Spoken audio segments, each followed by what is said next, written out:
الحمد لله الذي أكرمنا وإياكم بهذا الاجتماع ونسأله سبحانه وتعالى أن يتم النعمة علينا وعليكم بحقيقة الانتفاع.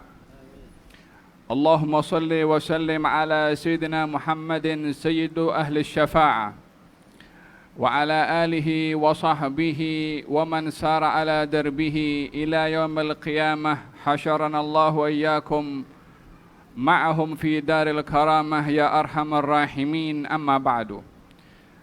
Majelis kita hari ini adalah ingin menampakkan rasa syukur kepada Allah Subhanahu wa taala, menganugerahkan kepada kita banyak nikmat yang tak terhitung dan tak terbilang. Selain daripada nikmat iman dan nikmat Islam, nikmat sehat, nikmat petunjuk dan hidayah yang digerakkan oleh Allah dalam hati kita untuk mengisi waktu dan masa yang diberikan oleh Allah Subhanahu wa taala dengan ibadah dan ketaatan kepadanya. Demikian nikmat hidayah yang menjadi salah satu sebab nikmat yang paling besar diberikan oleh Allah Subhanahu wa taala kepada hamba.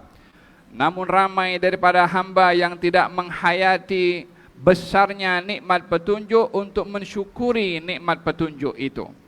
Lebih banyak manusia bersyukur akan nikmat yang bersifat material, nikmat sehat setelah sakit, nikmat harta, ataupun nikmat keperluan-keperluan keduniaan yang diinginkan dan diharapkan olehnya kepada Allah Subhanahu wa taala. Namun yang terpenting sekali bagi kita adalah untuk melihat besarnya nikmat hidayah dari Allah Subhanahu wa taala. Nikmat iman yang diberikan oleh Allah Subhanahu wa taala. Ma yaf'alullahu bi'adabikum in syakartum wa amantum. Apa yang akan dilakukan oleh Allah Subhanahu wa taala berupa adab kepada orang yang bersyukur dan orang yang beriman. Maknanya Allah tak akan mengadab kepada orang yang bersyukur dan orang yang beriman. Didahulukan syukur berbandingkan kepada iman, walaupun hakikatnya itu syukur adalah buah daripada iman. Karena dijelaskan dalam ayat ini agar supaya seseorang tidak hanya melihat iman pada ucapannya, tidak memahami iman hanya kepada perbuatannya, tapi memahami iman pada aspek syukur kepada Allah Subhanahu wa taala, yang dengan syukur itu akan menjadi sebab terlindungnya orang itu daripada adabnya Allah Subhanahu wa taala. Apa yang akan dilakukan oleh timur dan juga barat, bila Allah ingin menurunkan adab, maka tiada siapa yang boleh menghalangnya. Dan bila Allah menahan adab, maka tiada siapa yang boleh untuk menurunkannya. Ma yaftahillahu lin-nasi min rahmatin fala mumsikalaha wa ma yumsik fala mursila lahu min ba'dih. Allah Subhanahu wa taala bila ingin memberikan nikmat dan rahmat, maka tiada siapa yang dapat menghalangnya. Dan bila Allah Subhanahu wa taala bila menahan rahmat dan nikmat, maka tiada siapa yang boleh untuk menurunkannya. Maha suci Allah Subhanahu wa taala yang maha berkuasa menentukan kepada siapa akan diberikan nikmat dan diberikan hidayah untuk bersyukur kepada nikmat. Semoga kita termasuk daripada golongan orang-orang yang diberi nikmat dan juga orang-orang yang bersyukur kepada Allah Subhanahu wa taala. Ulama mengatakan bahwasanya nikmat itu adalah qaidun lil mawjud wa saidun lil mafqud. Nikmat itu umpama penjaga, pengikat kepada nikmat yang sedia ada. Dan syukur itu juga adalah umpan untuk mendapatkan nikmat yang belum didapat. Qaidun lil mawjud, pengikat kepada nikmat yang ada, wasaidun lil mafqud, dan umpama umpan untuk meminta tambahan nikmat dari Allah Subhanahu wa taala. Kalimat ini dipetik daripada firman Allah Subhanahu wa taala, wa id ta'adzana rabbukum la in syakartum la azidannakum. Ketika Tuhanmu mengisytiharkan, kalau kamu bersyukur maka aku tambahkan nikmat, bukan aku kekalkan nikmat. Kekalkan nikmat, nikmat yang sedia ada berterusan. Tetapi Allah Subhanahu wa taala mengatakan la azidannakum, aku tambahkan nikmat. Yang ada terpelihara, yang belum ada ditambahkan oleh Allah Subhanahu wa taala. Nikmat syukur ini adalah satu anugerah besar dari Allah Subhanahu wa taala untuk kita sentiasa menjadi hamba yang bersyukur. Bila kita mengetahui nilai syukur itu yang menjadi keutamaan bagi seorang hidup aman di dunia terlepas daripada adab, dan nikmatnya juga dipelihara oleh Allah Subhanahu wa taala. Bukankah di dalam Al-Qur'anul Karim Allah Subhanahu wa taala menceritakan golongan orang-orang yang diberi nikmat, baik itu ada yang diberi nikmat berupa harta atau diberi nikmat berupa hidayah, namun tidak bersyukur dengan nikmat harta dan tidak bersyukur dengan nikmat hidayah, sehingga mereka berubah keadaannya daripada orang yang mendapatkan nikmat akhirnya menjadi orang yang terkena musibah karena sikapnya tidak bersyukur. Daripada orang yang awalnya mendapatkan hidayah untuk beramal kebaikan tetapi tidak bersyukur dengan nikmat hidayah, akhirnya terpesong daripada hidayah itu sendiri karena tidak mensyukuri nikmat tersebut. Oleh sebab itu di dalam Al-Qur'anul Karim Allah Subhanahu wa taala berfirman mengenai golongan orang-orang yang diberi nikmat harta oleh Allah Subhanahu wa taala, inna balawnahum kama balawna ashabal jannati id aqsamu la yasrimunnaha musbihin wala yastathnun fatafa 'alaiha ta'ifun min rabbika wa hum naimun فأصبحت كالصريم فتنادوا مصبحين أن اغدوا على حرثكم إن كنتم صارمين فانطلقوا وهم يتخافتون ألا يدخلنها اليوم عليكم مسكين وغدوا على حرد قادرين فلما رأوها قالوا إنا لضالون بل نحن محرومون. Kata Allah Subhanahu wa taala dalam Al-Qur'anul Karim, kami beri dugaan kepada orang diberi nikmat oleh Allah, kebun, tanaman, penuh dengan buah-buahan. Sepatutnya bersyukur dengan nikmat tersebut. Namun ia kufur dengan nikmat. Tidak mensyukuri nikmat. Mengatakan kita akan ambil buah ini, kita akan tuai buah ini, kita akan petik buah ini malam-malam.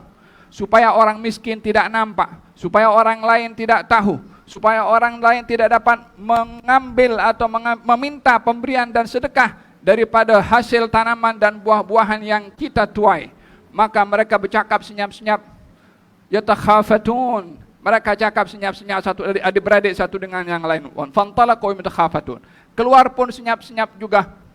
Padahal nak pergi tempat hartanya sendiri, kebunnya sendiri, hartanya milik dia sendiri. Tapi karena kedekutnya, karena bakhilnya, karena tidak mahu mensyukuri nikmat yang diberikan oleh Allah Subhanahu wa taala, tidak mahu memberikan kepada fakir miskin, dan itu azam, niat untuk bakhil, belum lagi dilakukan.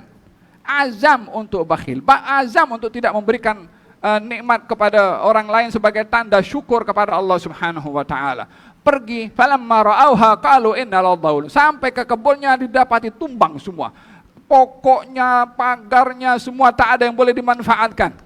Qalu inna ladhallun, kita silap jalan nih. Hari-hari dia pergi ke kebunnya lalu jalan yang sama, baru kali itu dia mengatakan sesat jalan. Tak percaya dengan apa yang berlaku. Semalam elok kebunnya, semalam elok tanamannya, semalam elok buah-buahannya, terkejut dengan kejadian tersebut. Qalu inna ladhallun, satu daripada adik mereka mengatakan bal nahnu mahrumun, kita bukan sesat tapi kita diharamkan daripada kebaikan nikmat. Apa sebab diharamkan daripada kebaikan nikmat? Tidak bersyukur dengan nikmat. Orang yang tidak bersyukur dengan nikmat, imma diambil nikmat itu atau diambil keberkatan pada nikmat. Sehingga dia hanya mendapatkan zahir nikmat tanpa dia mendapatkan hakikat batin dan rahasia serta makna daripada nikmat tersebut. Qala awsatuhum alam aqul lakum laula tusabbihun qalu subhana rabbina inna kunna zalimin. فأقبل بعضهم على بعض يتلاومون قالوا يا ويلنا إنا كنا طاغين عسى ربنا أن يبدلنا خيرا منها إنا إلى ربنا راغبون كذلك العذاب. Demikian Allah Subhanahu wa taala menceritakan dalam Al-Qur'an contoh orang yang dia diberi nikmat oleh Allah Subhanahu wa taala harta lalu tidak mensyukuri nikmat harta tersebut diambil oleh Allah Subhanahu wa taala.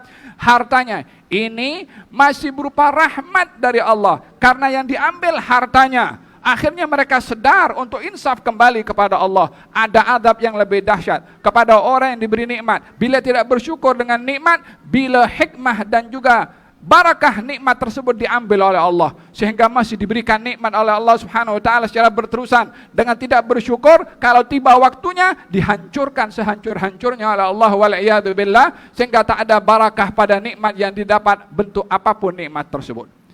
Adapun yang kedua, Allah Subhanahu wa taala menceritakan nikmat Allah kepada seorang hamba yang suka bersedekah. Ayawaddu ahadukum an takuna lahu jannatun birabwah. Orang diberi nikmat oleh Allah Subhanahu wa taala. Dengan adanya kebun juga, dia berinfak awalnya di jalan Allah Subhanahu wa taala, lupa untuk bersyukur. Kalau nikmat itu datangnya daripada Allah. Hidayah kepadanya untuk berinfak datangnya dari Allah.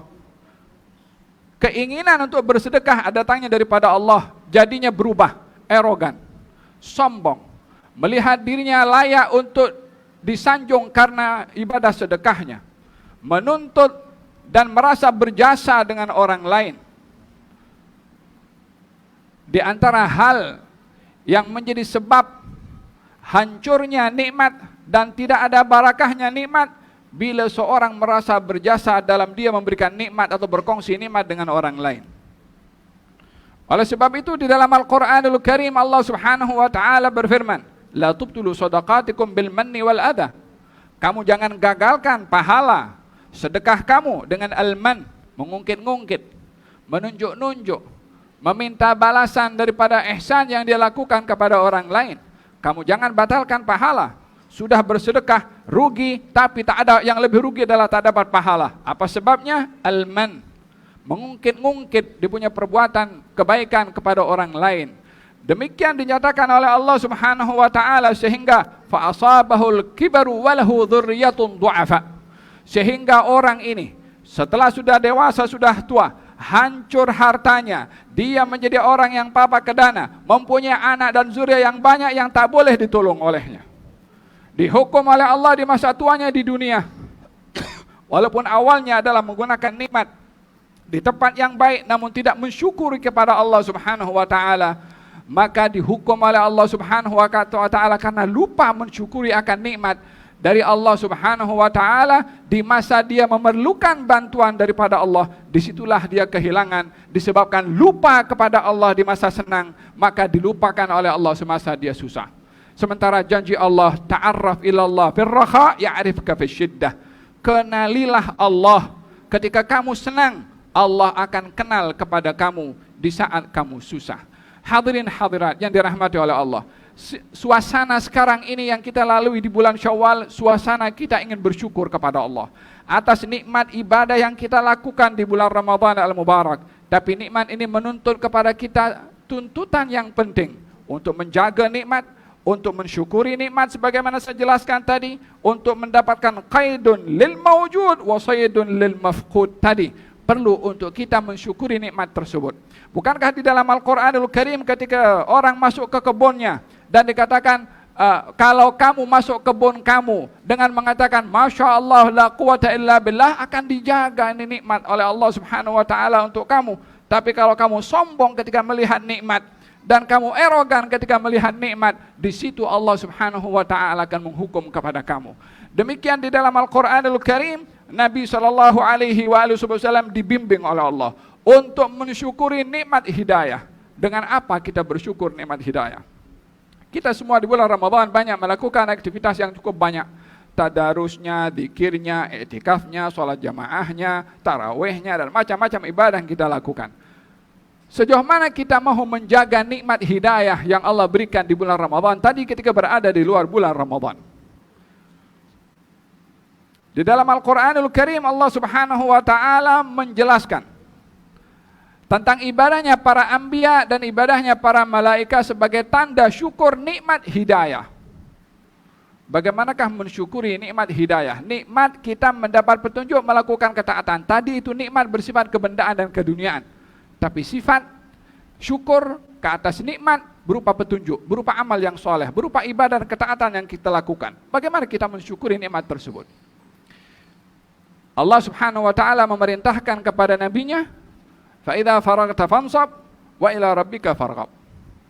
Kalau kamu selesai daripada satu ibadah, fansab, tegaklah kamu berdiri untuk melakukan ibadah yang lain. Untuk tidak merasa berhenti atau cukup dengan ibadah yang kita lakukan. Alhamdulillah Ramadan sudah dapat 30 hari qiyamul lail, confirm dapat malam Lailatul Qadar dengan husnul dzan dan keyakinan kita kepada Allah Subhanahu wa taala. 83 tahun kita diberi pahala oleh Allah dapat malam Lailatul Qadar. Belum lagi nama kita dicatat oleh Allah dalam golongan orang-orang yang dibebaskan daripada api neraka. Belum lagi rahmat, maghfirah dan juga pemberian berlipat gandanya pahala diberikan oleh Allah. Khalas, kita punya simpanan sudah banyak. Kita punya store sudah banyak. Khalas, selepas itu kita tutup kita punya almari dan kita cukup beribadah pada waktu Ramadan sahaja. Fa idza faragta fansab. Kalau kamu selesai daripada satu ibadah, tegaklah berdiri untuk melakukan ibadah yang lainnya. Itu syukurnya kita kepada Allah akan nikmat ibadah, akan nikmat ketaatan. Dengan kita lagi melakukan amal ibadah walaupun di luar bulan Ramadan. Itu petunjuk pertama, irsyad pertama, tarbiyah pertama yang diberikan oleh Allah kepada Nabi Muhammad SAW. Oleh sebab yang demikian, Sayyidina Abu Bakar As-Siddiq radhiyallahu anhu wa ardah, ketika beliau sebelum menjadi khalifah, beliau membantu seorang jirannya, ibu tunggal dengan anak kecil yatim, dengan memerah susu di rumah tersebut karena tak ada lelaki yang dapat membantu mereka. Maka setiap kali ada waktu-waktu tertentu, Sayyidina Abu Bakar akan singgah untuk perah susu dan membantu keluarga yang kehilangan ketua keluarga di rumah tersebut.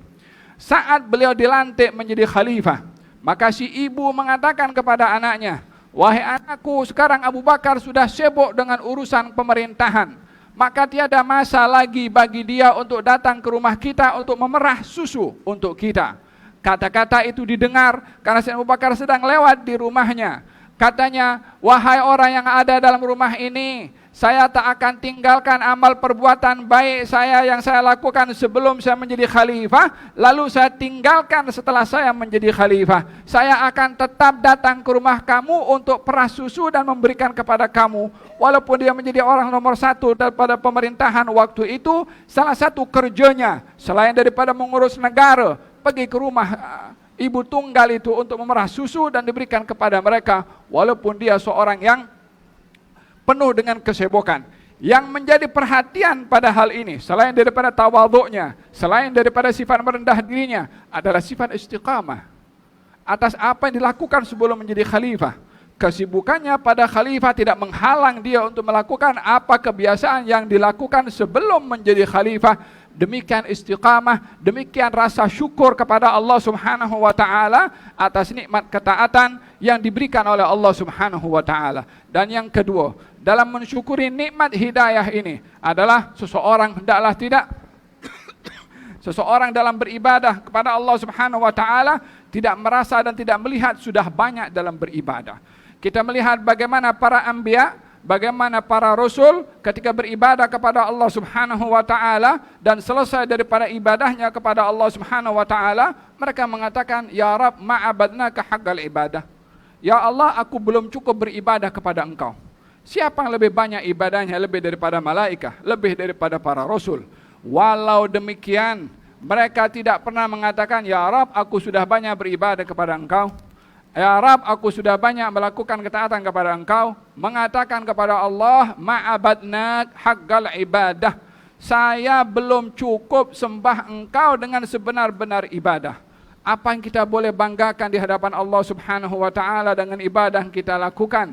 Apa yang kita boleh tunjukkan kepada Allah Subhanahu wa taala dengan ibadah yang kita lakukan, sementara semua adalah fadl dan hidayah dari Allah Subhanahu wa taala kepada kita? Sikapilah Allah Subhanahu wa taala yang telah mencurahkan terlalu banyak nikmat kepada kita untuk kita bersyukur kepada Allah Subhanahu wa taala dan sentiasa melihat berkekurangannya kita dalam beribadah kepada Allah. Dengan begitu kita akan mendapatkan qaidun lil mawjud wa saydun lil mafqud. Kita berdoa kepada Allah Subhanahu wa taala, mudah-mudahan Allah Subhanahu wa taala menggolongkan kita dalam golongan orang-orang yang sedikit, seperti mana dikatakan dalam Al-Quran, "Wa qalilun min ibadiyas syakur." sedikit sekali daripada hambaku yang bersyukur. Mudah-mudahan Allah Subhanahu wa taala masukkan kita dalam golongan orang yang sedikit itu, supaya kita bersyukur dengan nikmat harta yang Allah berikan untuk ditambahkan berkat dan tambahan segala-galanya dari Allah pada harta. Bersyukur dengan nikmat hidayah ditambahkan oleh Allah dengan hidayah yang lainnya. Walladzina jahadu fina lanahdiyannahum subulana wa innallaha lama'al muhsinin. Orang-orang bermujahadah di jalan kami tambahkan lagi kepadanya jalan-jalan menuju kepada kami. Kami tambahkan ketaatan untuk menuju kepada kami. Demikian sifat Allah, dan kekayaan Allah tidak terhenti sejauh mana seseorang itu mendapatkan dan meminta kekayaan dan khazanah yang ada pada Allah jauh lebih besar dan lebih banyak berbandingkan apa yang diminta oleh semua makhluk. Mudah-mudahan Allah Subhanahu wa taala anugerahkan kepada kita manisnya syukur kepada Allah Subhanahu wa taala. Rasa qanaah dengan apa yang diberi oleh Allah Subhanahu wa taala. Istiqamah dalam ibadah yang kita lakukan kepada Allah Subhanahu wa taala. Dan mudah-mudahan Allah Subhanahu wa taala tidak haramkan kita daripada barakahnya Ramadan, daripada hadiah Ramadan, daripada rahmatnya Ramadan, rahasia Ramadan, hikmah Ramadan, anugerah yang Allah berikan dalam Ramadan. Mudah-mudahan di luar Ramadan ini diberikan juga oleh Allah Subhanahu wa taala dengan kita istiqamah beribadah kepada Allah Subhanahu wa taala, dan mudah-mudahan Allah lindungi kita daripada musibah, daripada segala bala, dari segala bencana ya rabbal alamin. Dianugerahkan oleh Allah tenang dalam hati. Apapun yang kita lalui dalam hidup, mau suka mau duka, mau pahit maupun manis, kita dianugerahkan oleh Allah sakinah dalam setiap keadaan, sehingga kita sentiasa merasa bersama dengan Allah Subhanahu wa taala. Yang masalah kita tidak merasa bersama, adapun Allah bersama dengan hambanya. Mudah-mudahan Allah Subhanahu wa taala anugerahkan kepada kita merasa bersama dengan Allah Subhanahu wa taala. Innallaha ma'ana, sebagaimana dalam Al-Qur'anul Karim. Mudah-mudahan Allah Subhanahu wa taala anugerahkan kepada kita merasa bersama dengan Allah dalam senang, dalam susah, dalam sedih, dalam gembira, dalam kaya, dalam miskin, dalam sehat, dalam sakit, dalam bermasalah, dalam tidak bermasalah, dalam keadaan apapun juga dianugerahkan oleh Allah kebersamaan bersama dengan Allah Subhanahu wa taala. Dan nikmat yang diberikan oleh Allah mudah-mudahan dijaga, dipelihara, dan diberikan oleh Allah nikmat yang kita belum dapat. Sesungguhnya Allah Maha Pemurah, Maha Pemberi, Maha menjanjikan untuk memenuhi janjinya kepada hamba-hambanya yang bersyukur kepada Allah Subhanahu wa taala. Mudah-mudahan para syiban kita diberikan oleh Allah Subhanahu wa taala sehat wal afiyah. Yang sakit di antara mereka diberikan sehat wal afiyah. Yang sakit lutut mudah-mudahan diberikan sehat wal afiyah oleh Allah Subhanahu wa taala. Yang sehat ditambahkan sehat oleh Allah Subhanahu wa taala. Yang taat ditambahkan taatnya oleh Allah Subhanahu wa taala. Birahmatika arhamar rahimin. Wa sallallahu alaihi wasallam Muhammadin wa ala alihi wa sahbihi wasallam. Walhamdulillahirabbil alamin.